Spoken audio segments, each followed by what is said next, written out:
J'aimerais saluer toute personne nouvelle au milieu de nous. Sentez-vous concernés par tout ce que Dieu laisse comme bénédiction et saisissez tout ce que Dieu vous communique. Et il est possible de recevoir de Dieu par la foi. La foi, c'est une confiance totale dans ce que Dieu dit. Et lorsque la confiance est là, alors la bénédiction intervient. Alléluia. J'aimerais saluer également les chrétiens qui viennent d'ailleurs et qui nous visitent. S'il y avait des chrétiens qui venaient d'ailleurs, vous allez tout simplement lever votre main. Comme cela, on va vous accueillir fraternellement. Voilà. Levez votre main. Voilà, je vois à ma droite des mains qui se lèvent. Au fond également. Que Dieu vous bénisse. Et d'ici, peut-être que je ne vais pas recevoir l'information, mais vous venez tous de l'île de la Réunion, ça va? Si vous venez d'ailleurs, vous levez votre main, comme ça on va vous saluer d'une manière plus fraternelle encore, étant donné qu'on connaît les autres, et vous, donc, vous venez d'ailleurs. En tout cas, nous sommes tous de la famille de Dieu, quel que soit notre endroit, quel que soit notre rang social, notre couleur de peau, nous sommes une grande famille. Et je veux parler du peuple de Dieu comme d'un patriotisme spirituel. Alléluia. Que Dieu soit béni. On va sans plus tarder ouvrir la Bible. J'aimerais saluer également les internautes qui nous rejoignent. Que Dieu vous bénisse. Que la grâce de Dieu soit votre partage. Là où vous êtes, recevez de Dieu. On lit dans Matthieu chapitre 11, versets 7 à 15.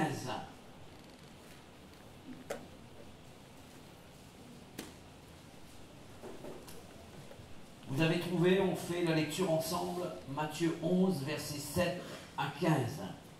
Comme il s'en allait, Jésus se mit à dire à la foule au sujet de Jean, il s'agit de Jean-Baptiste, « Qu'êtes-vous allé voir au désert? Un roseau agité par le vent? Mais qu'êtes-vous allé voir? Un homme vêtu d'habits précieux? Voici ceux qui portent des habits précieux sont dans les maisons des rois. » Et nous sommes dans la maison du roi des rois. Alléluia. Que Dieu soit béni. Je continue. Qu'êtes-vous donc allé voir? Un prophète? Oui, vous dis-je, et plus qu'un prophète. Car c'est celui dont il est écrit, voici, j'envoie mon messager devant ta face pour préparer ton chemin devant toi. Je vous le dis en vérité, parmi ceux qui sont nés de femmes, il n'en a point paru de plus grand que Jean-Baptiste. Cependant, le plus petit dans le royaume des cieux est plus grand que lui. Depuis le temps de Jean-Baptiste jusqu'à présent, le royaume des cieux est forcé, et ce sont les violents qui s'en emparent. Car tous les prophètes et la loi ont prophétisé jusqu'à Jean.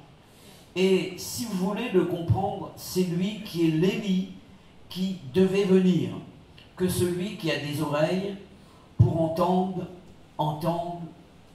Amen. Et je suppose que nous avons tous des oreilles. Donc il n'est pas question des oreilles de notre corps physique, mais il est question des oreilles de notre cœur, de la partie sensible de notre être qui reçoit les choses de Dieu. Et il est question de notre esprit. C'est à ce niveau-là que nous recevons de Dieu. Ça passe bien entendu par nos oreilles physiques, ça descend aussi au niveau de notre intellect, dans notre cœur, au niveau de nos pensées, mais ensuite ça va jusqu'à notre esprit, et c'est là où Dieu siège. La Bible dit que Dieu est esprit et Dieu habite dans notre esprit. Alléluia. Voici le titre du message pour chacun d'entre nous ce matin: être grand aux yeux de Dieu. Être grand aux yeux de Dieu. Le texte que nous avons pu lire ensemble nous parle des éloges que Jésus a fait de Jean-Baptiste. Jésus l'a présenté comme quelqu'un de grand, n'est-ce pas? Il dira qu'il est bien plus grand que tous les prophètes. Et il ajoutera ceci: parmi tous les hommes qui sont nés d'une femme, il n'en a point paru de plus grand que Jean-Baptiste. Et la grandeur de Jean-Baptiste ne venait pas seulement du fait que, comme les autres prophètes de l'Ancien Testament, il a prophétisé sur la venue de Jésus, il a prophétisé également sur l'établissement de son royaume sur la terre et dans le ciel également, mais bien plus, Jean-Baptiste a préparé la venue de Jésus, et non seulement qu'il a préparé sa venue, il l'a vu de ses yeux vus, il l'a baptisé même, et la Bible dit ceci aussi, il a pu bénéficier de son royaume en bénéficiant de cette communion avec le Seigneur, cette présence du Seigneur. Jésus dira que le royaume de Dieu, parlant de sa présence, est arrivé jusqu'à vous. Et il a pu bénéficier de ce royaume de Dieu en la personne de Jésus. Mais comparé à nous, à cause du privilège qui est le nôtre, Jean-Baptiste dira la Bible, et Jésus le dira, est plus petit que nous. C'est ce qui est dit dans le verset 11. Alors de quoi s'agit-il? En effet, Jean-Baptiste n'a pas pu jouir des bienfaits de l'œuvre de la croix, car il est mort avant la crucifixion. Parfois, il y a en nous cette pensée, nous aimerions vivre du temps d'Abraham, du temps d'Isaac, du temps de Moïse, de David, de ces grands hommes de Dieu par lesquels Dieu s'est manifesté. Et il y a eu des miracles extraordinaires. Parfois, on aurait voulu vivre du temps de tous ces prophètes de l'Ancien Testament. La Bible dit ceci, que nous sommes des privilégiés par rapport à ces personnes-là, parce que nous pouvons actuellement bénéficier de l'œuvre de Jésus à la croix. C'est pourquoi il est dit, donc en ce qui nous concerne, parce que nous sommes bénéficiaires de l'œuvre de la croix, nous sommes plus grands que Jean-Baptiste. Nous bénéficions de plus d'avantages que ces personnes-là. Et pour dire ceci, Jean-Baptiste n'a pas pu bénéficier de l'œuvre de la croix, car il est mort avant la crucifixion de Jésus. Hormis ce que nous venons de dire et qui fait que Jean-Baptiste est quelqu'un de grand, j'aimerais considérer avec vous un élément important qui fait la grandeur de cet homme. Il s'agit de son humilité. De son humilité. C'est pourquoi, et j'aimerais vous parler d'être grand aux yeux de Dieu, non pas à nos propres yeux, mais aux yeux de Dieu. Nous pouvons peut-être, aux yeux des autres, paraître grands, mais ce qui concerne, c'est comment Dieu nous voit. Ce qui est important. Comment Dieu nous voit. Et j'aime bien cette prière de David. Sonde-moi, ô Dieu. Connais mon cœur et montre-moi qui je suis réellement. On peut parfois se surestimer ou se sous-estimer. Spirituellement parlant même. Mais lorsque Dieu nous sonde par son esprit, il va aux profondeurs et les choses cachées sont mises en surface. Ma prière est celle-ci ce matin, que l'Esprit de Dieu passe au milieu de nous et agisse en profondeur pour nous révéler qui nous sommes véritablement. Nous allons considérer ce thème, être grand. C'est quoi être grand? Premièrement, être grand, c'est devenir petit. Amen. On dirait que c'est un paradoxe.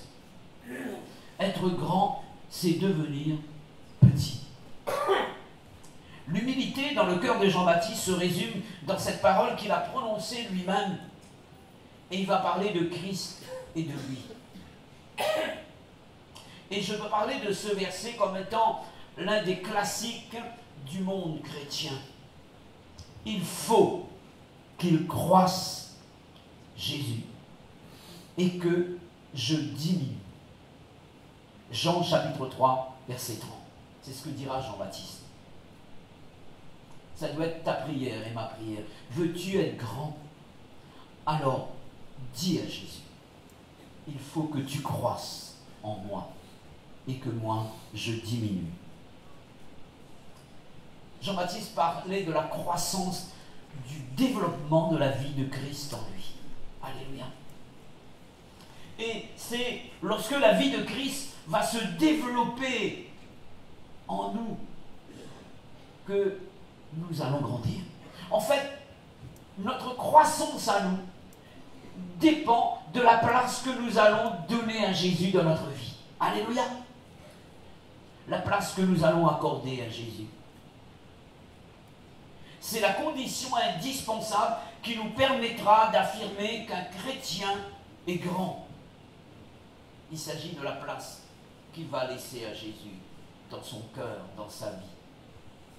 C'est quelqu'un qui voudra laisser la vie, la nature, le caractère, les sentiments de Christ se développer en lui. Et plus que nous laisserons la place à Jésus, plus que notre ancienne nature s'effacera.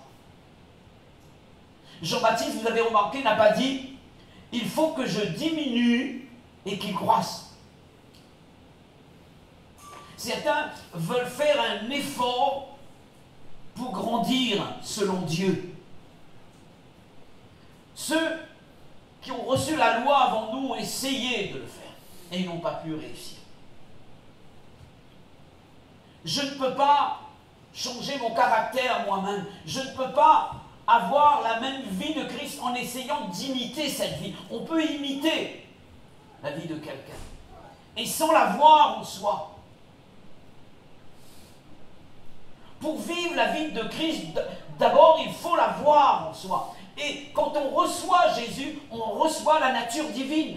Et cette vie doit se développer chaque jour. Alléluia. Il est question d'une croissance de la vie de Christ, de sa nature, de tout ce qui fait sa personnalité. Et ces choses-là doivent se développer d'une manière régulière. Et tous les jours, nous devrions chercher la croissance de la vie de Christ en nous. Et plus que cette vie va se développer, plus que notre nature s'effacera. J'ai amené 2 bouteilles ici. Et cette bouteille, elle est vide, n'est-ce pas? Non, elle est pleine. Il y a de l'air à l'intérieur que vous ne voyez pas. Il y a des choses qui sont cachées en nous que personne ne voit. D'accord? Et il y a de l'air dans cette bouteille. Et maintenant, si je veux voir, je parlerai de l'air disparaître au fur et à mesure. D'accord? Dans cette bouteille. Qu'est-ce que je dois faire? Je dois remplir cette bouteille, n'est-ce pas?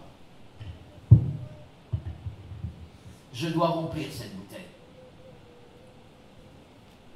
Et je parlerai de l'eau qui est ici comme étant la nature de Christ. Voici ma vie, voici la vie de Christ. Et il y a une communion entre ma vie et la vie de Christ.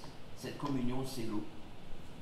Et plus que je vais remplir cette bouteille qui est ma vie, de l'eau et de la vie de Christ, qu'est-ce qui va se passer? L'air va disparaître et au fur et à mesure, cette eau va se développer en moi. C'est exactement la vie de Christ qui est représentée à travers cette image. Et cela veut dire que je dois entretenir cette relation. Il y a une relation, les 2 bouteilles ici, il y a un contact qui se fait. Et l'eau remplit la bouteille au fur et à mesure. Et c'est la vie de Christ, sa nature, qui se développe en nous par rapport à cette communion que nous entretenons avec le Seigneur. Et qu'est-ce qui se passe à un moment donné? La bouteille est remplie d'eau, ma vie est remplie de la vie de Christ. Alléluia. Amen. Et ceux qui étaient en Christ se trouvent en moi. Amen. Je n'ai pas essayé d'enlever l'air. C'est difficile. Je n'enlève pas mon ancienne nature. Il est question de nous engloutir, de nous revêtir de la vie de Christ. Plus que je me revêts de la vie de Christ, plus que ma vieille nature va disparaître et plus que Jésus va croître en moi, plus que je vais diminuer. Alléluia! Que Dieu nous aide, mes frères et sœurs, à vivre cette expérience tous les jours de notre vie. Alléluia! La communion avec le Christ, cette relation avec sa parole, avec son esprit, avec sa vie. Il faut qu'il croisse en moi et que je diminue. Est-ce que les autres voient Jésus dans notre manière de vivre? Parfois, on a une manière de vivre dans l'église. Là, ici. et ailleurs c'est différent. Une fois, j'étais sur un stade de foot, au début de ma conversion, j'ai rencontré un frère. Et quand j'ai entendu les gros mots qui sortaient de sa bouche, je dis, mais c'est pas possible, un saint frère. Et après, tout jeune chrétien que j'étais, changé, né de nouveau, et lui, ayant des années de conversion, je suis allé le voir, j'ai osé. Je lui ai dit, frère, est-ce que réellement tu as rencontré Jésus? Il m'a dit, mais pourquoi? Je lui ai dit, je t'ai entendu sur le stade. Après, il me dit, là c'est autre chose, là on est ailleurs. Et j'ai compris. Je dis, quand tu es ailleurs, Jésus n'est plus avec toi. C'est un problème, ça. Jésus quand je me lève, Jésus quand je me couche, Jésus quand je travaille, Jésus quand je mange, Jésus quand je bois, Jésus quand je fais du sport, Jésus quand je vais à la pêche, Jésus quand je suis seul et que personne ne me voit, Jésus partout, alléluia. Nous n'avons pas plusieurs vies. Christ est ma vie et la mort m'est un gain, dira l'apôtre Paul. Alléluia. Je ne vis plus pour moi-même, puisque quelqu'un est mort pour moi, alors je vis pour lui. Alléluia. Je vis pour lui. C'est ce que l'apôtre Paul dira. Première définition de grandir, c'est devenir petit. Amen. Devenir petit. Laisser Jésus la place, et toute la place chez nous. J'aime bien cette phrase qui ne vient pas de moi, c'est un pasteur qui l'a présentée, et je reprends cette phrase à chaque fois que je prêche. Si Jésus n'est pas le Seigneur de tout en nous, il n'est pas le Seigneur du tout. Parole sur laquelle nous devons méditer. Pour laisser Jésus croître en nous, il nous faut le reconnaître et reconnaître sa prééminence. Il est question de quoi? Il s'agit de sa supériorité absolue, donc en tant que sa position donc absolue, de son rang, de sa dignité, de son autorité et aussi de son droit sur tout et sur nous également. Amen. Sa supériorité en dignité, en rang, en autorité et en droit sur nous. Amen. Avant que Jean-Baptiste ait prononcé ces paroles, il faut qu'il croisse et que je diminue. Les disciples de Jean lui avaient fait cette remarque sur Jésus. Et ils vont dire à Jean-Baptiste, celui de qui tu as rendu témoignage. Vous rappelez-vous, Jésus a dit, voici l'agneau de Dieu qui ôte le péché de l'humanité. Et il va dire, celui de qui tu as rendu témoignage, baptise lui aussi. En fait, comme toi, il baptise. Et ses disciples parlaient de Jésus. Et ils vont dire à Jean-Baptiste, et tous vont à lui. Et sous-entendu, intervient quoi. Tu ne peux pas permettre que quelqu'un soit plus fort que toi, plus grand que toi. Ce n'est pas possible. Voici la réponse de Jean, verset 31. Celui qui vient d'en haut, il parle de Jésus, est au-dessus de tous. Amen. Celui qui est de la terre et de la terre, et il parle de lui, et de chacun d'entre nous, et il parle comme étant de la terre. Celui qui vient du ciel est au-dessus de tous. Amen. Jésus ne vient pas de la terre. Jésus vient du ciel. Il vient de Dieu. C'est lui le vrai pain de vie. Ce n'est pas Moïse qui a donné au peuple d'Israël le pain de vie. Ce n'est pas la manne dans le désert. Jésus est la vraie manne. Jésus est le vrai pain parce qu'il vient du ciel. Moïse ne vous a pas donné le pain du ciel, dira Jésus. Je suis le pain venu du ciel. Donc, étant donné que je viens d'en haut, je viens de Dieu, je viens du ciel, je suis supérieur à l'homme. Alléluia. Je suis supérieur. Je suis au-dessus de tout. Et Jean-Baptiste parlait de la prééminence de Jésus. Il déclare que Jésus est supérieur à lui parce que Jésus vient d'en haut, vient du ciel, et lui, il vient de la terre. Et il y a une différence. Et à cause de cette reconnaissance, il n'y a pas lieu pour Jean-Baptiste d'essayer de jalouser Jésus ou bien de vouloir rivaliser Jésus. Non. N'est-ce pas aussi la pensée que Paul va laisser dans Philippiens chapitre 2 verset 3 concernant l'humilité? Ne faites rien par esprit de parti, ni par vain de gloire, mais que l'humilité vous fasse regarder les autres comme au-dessus de vous-même. Amen. C'est cela l'humilité. Jean-Baptiste a déclaré que Jésus est plus puissant que lui et qu'il n'est pas digne de délier les courroies de ses souliers. Amen. Et il parle de la prééminence du Seigneur Jésus. Lorsque nous reconnaissons la prééminence de Jésus, alors nous sommes prêts à lui laisser croire en nous, parce qu'on déclare ainsi que Jésus est plus grand que nous. Amen. Il est supérieur à nous. Ce que Jésus donne est meilleur que ce que le monde donne. Alléluia. Jésus est meilleur que la drogue. Jésus est meilleur que les plaisirs mondains. Jésus est meilleur que la cigarette.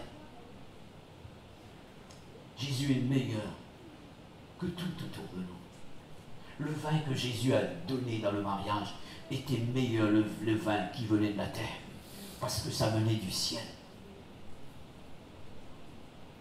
La Bible dit ceci, que leurs donateurs ne savaient pas d'où venait ce vin, tandis que ceux qui avaient puisé, parce qu'ils étaient des serviteurs, ils connaissaient d'où venait le miracle, d'où venait le vin. Alléluia. Nous connaissons d'où vient le vin qui est meilleur, parce que nous sommes les disciples du Seigneur. Nous connaissons de lui, nous connaissons sa nature, et nous héritons de cette nature, et nous laissons cette nature se développer en nous et se manifester à travers nous. Alléluia. Reconnaître la prééminence de Jésus nous conduira toujours, et ce sera mon troisième point, à l'élévation de sa personne. Parce que Jean-Baptiste avait reconnu la prééminence de Jésus, il ne voudra jamais se mettre en avant, voler la place de Jésus, voler la gloire de Jésus. Mais toujours dans son cœur, il y avait la pensée d'élever Jésus. On va lire ensemble dans Jean chapitre 1er, versets 19 à 27.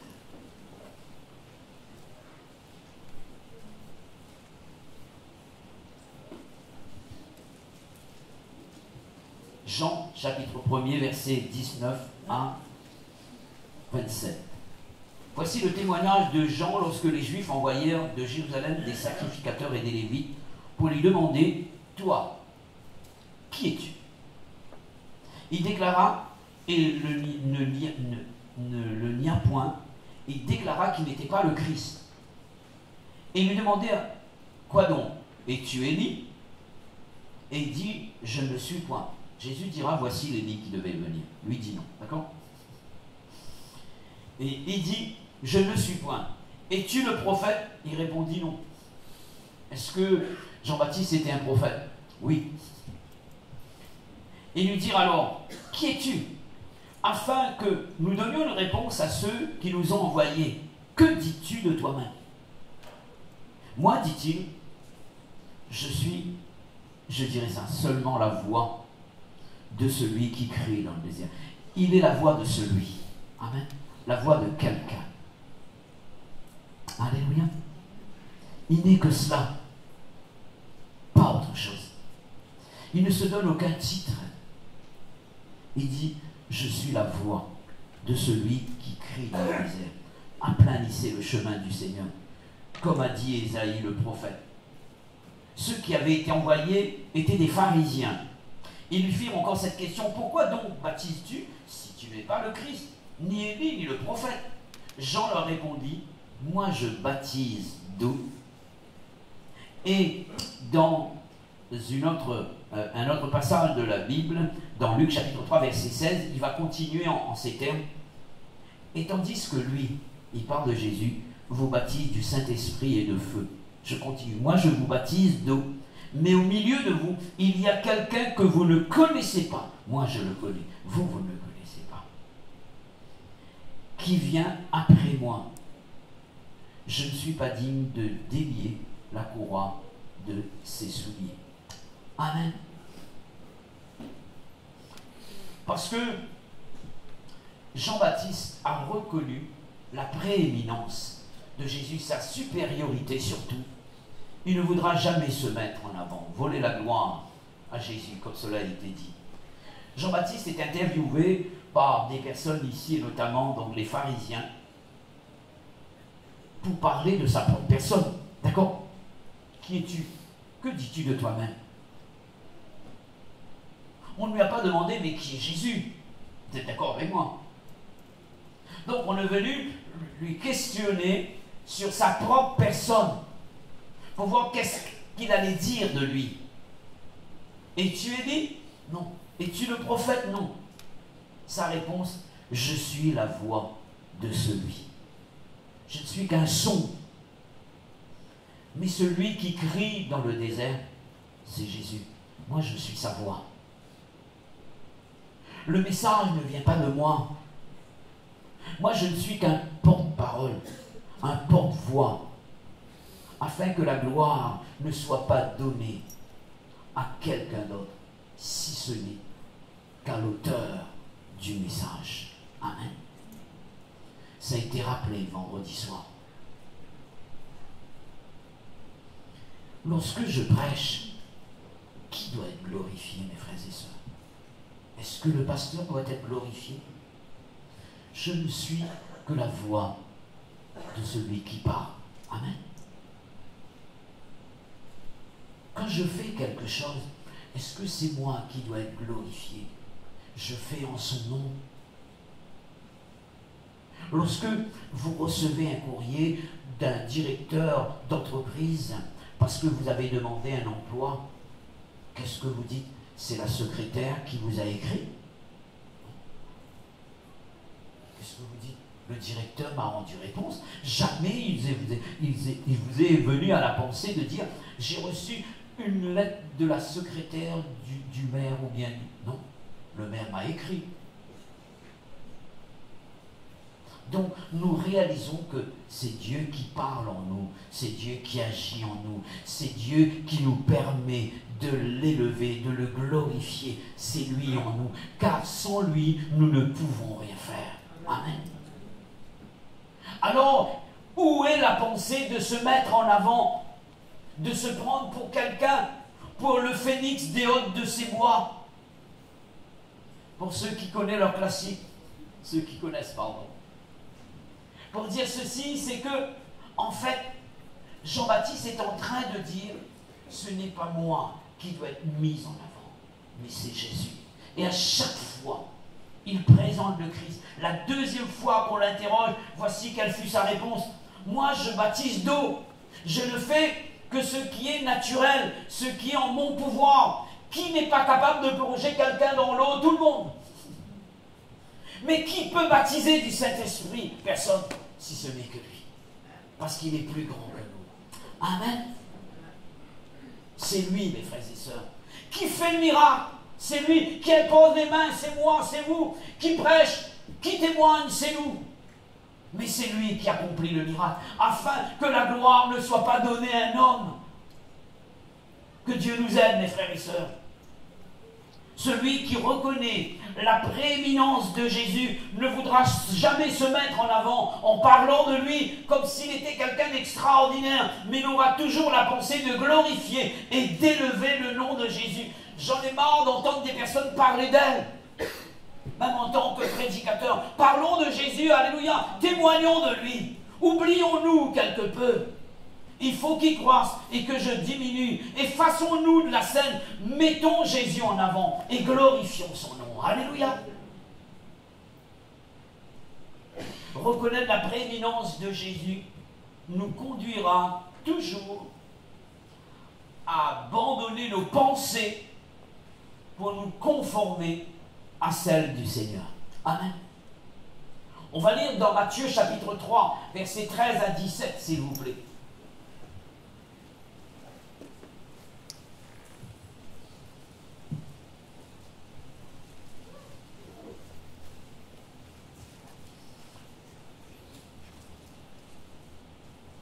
Alors Jésus vint de la Galilée au Jourdain vers Jean pour être baptisé par lui. Mais Jean s'y opposait en disant, « C'est moi qui ai besoin d'être baptisé par toi, et tu viens à moi. » Jésus lui répondit, « Laisse faire maintenant, car il est convenable que nous accomplissions ainsi tout ce qui est juste. » Et Jean ne lui résista plus. Dès que Jésus eut été baptisé, il sortit de l'eau, et voici les cieux s'ouvrirent, et il vit l'Esprit de Dieu descendre comme une colombe et venir sur lui. Et voici une voix fit entendre des cieux ces paroles, « Celui-ci est mon Fils bien-aimé, en qui j'ai mis toute mon affection. » Jésus donc avait reçu certainement de son Père cet ordre qui lui a dit, c'est Jean-Baptiste qui doit te baptiser dans le Jourdain. C'est de ma volonté qu'il en soit ainsi. Donc Jésus était en train d'accomplir la pensée de son Père, la pensée de Dieu. Il ne faisait rien sans avoir reçu l'ordre de son Père. Donc il demande à Jean-Baptiste de le baptiser. La Bible parle de la résistance de Jean-Baptiste. Jean-Baptiste va résister. Il est parlé même d'une certaine opposition de la part de Jean-Baptiste. Ce n'était pas quelqu'un d'agressif à l'égard de Jésus. Ce n'était pas quelqu'un qui volontairement était en train de s'opposer à Dieu, à la pensée du Seigneur Jésus. Pas du tout.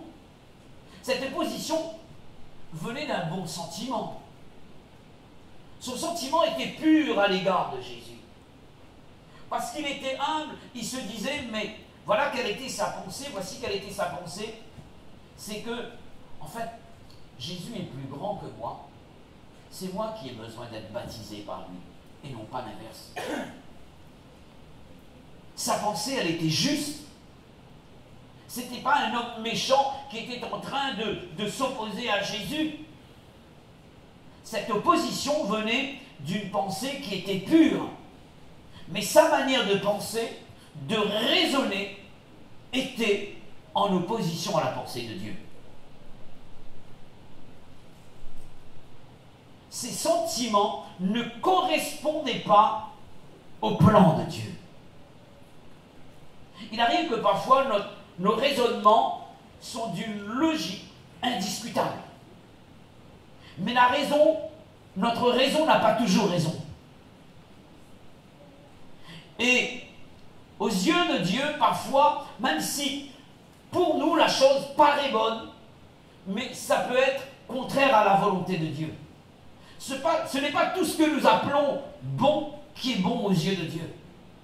Un jour, une femme est venue, elle a répandu un parfum de nard pur sur le Seigneur Jésus. Et la valeur de ce parfum, c'était un salaire annuel d'un ouvrier de l'époque. Calculez votre salaire annuel. Et donnez ça à Jésus. Ou bien prenez les billets, déchirez et jetez sur Jésus. Et là, elle a répandu le parfum. Et on va dire, mais quel gâchis! Et certains disciples qui ont été là, non seulement Judas, mais dans une autre partie de la Bible, il est parlé de certains disciples également qui ont été indignés. Oh là là! Quelle perte, quel gâchis! On aurait pu vendre ce parfum et donner l'argent aux pauvres. Est-ce que c'était une mauvaise pensée de vendre un parfum et de donner le montant d'un salaire annuel aux pauvres? Non. Mais ce n'était pas de la volonté de Dieu là, actuellement. Car Jésus dira, elle a fait une bonne chose. Elle a fait une chose que personne n'a vue. Peut-être que sans rendre compte, elle non plus, elle n'a pas vu la chose. Mais son cœur était vrai. Elle a déversé ce parfum sur moi pour ma sépulture. Car le jour où les personnes sont allées pour embaumer le corps du Seigneur Jésus après sa résurrection, Jésus n'était plus là. elles n'ont pas eu le temps de le faire parce que Jésus était ressuscité. Et cette personne a fait une chose que personne... C'est pourquoi il est dit que lorsque l'évangile est annoncé dans le monde entier, nous devons parler de ce que cette femme a fait. Elle a fait une action spirituelle qui correspond au plan de Dieu et qui avait sa portée dans l'éternité, plus loin que le présent. Alléluia. Et il y a des choses que nous pouvons encore faire ici-bas. Nous pouvons donner l'argent aux pauvres quand nous voulons. Mais il y a des choses que nous n'allons plus pouvoir faire parce que Dieu nous donne l'opportunité, l'occasion de le faire. Il est question de choses qui correspondent au plan de Dieu, à sa volonté. Alléluia, à sa volonté.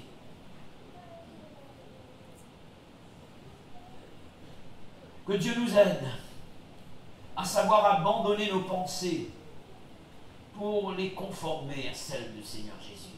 Alléluia. Que dit Dieu à ce sujet? Dans Ésaïe, il est dit, car mes pensées ne sont pas vos pensées, c'est Dieu qui parle, et vos voix ne sont pas vos voix. Autant les cieux sont élevés au-dessus de la terre, autant vos voix sont élevées au-dessus de mes voix, et mes pensées au-dessus de vos pensées. La prééminence de Dieu équivaut la supériorité de ses pensées sur nos pensées, de ses voix sur nos voix. Alléluia. Alors que Jean-Baptiste est en train de résister à la volonté du Seigneur, à un moment donné, Jésus va intervenir et il va lui dire, laisse faire maintenant. Laisse-toi faire. Laisse-toi faire. N'entends-tu pas cette parole de Dieu qui te dit, arrête avec tes pensées, arrête avec tes propres idées, arrête avec ta propre volonté, arrête avec tes plans, mais laisse faire maintenant. Laisse-toi faire. Si tu te laisses faire, je fais pour toi et je fais par toi. Alléluia. Laisse faire maintenant. Car il est important que nous accomplissions ainsi ce qui est juste. Amen.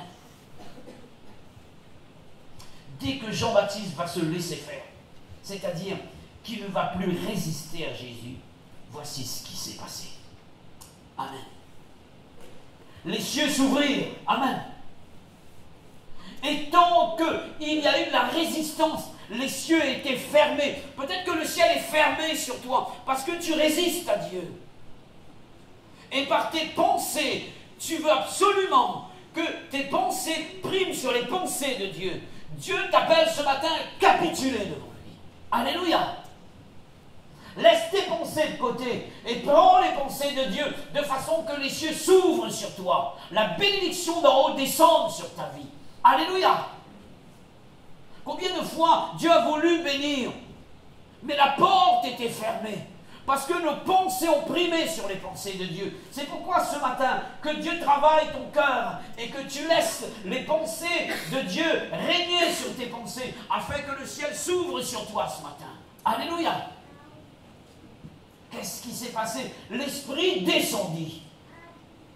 Parfois on attriste l'esprit, on bloque l'esprit, on empêche l'esprit d'agir parce qu'on a sa propre volonté. Et parfois on veut diriger une réunion soi-même. On prend les choses en main. Lorsqu'on prend les choses en main, Jésus nous regarde. Lorsqu'on l'a mis à la poupe de la barque, il a dormi. Il a laissé l'équipage faire. Et lorsqu'il y a un problème, il réveille le Seigneur. Seigneur, ne t'inquiètes-tu pas de ce que nous périssons? Jésus veut prendre les choses en main. L'Esprit est descendu. Amen.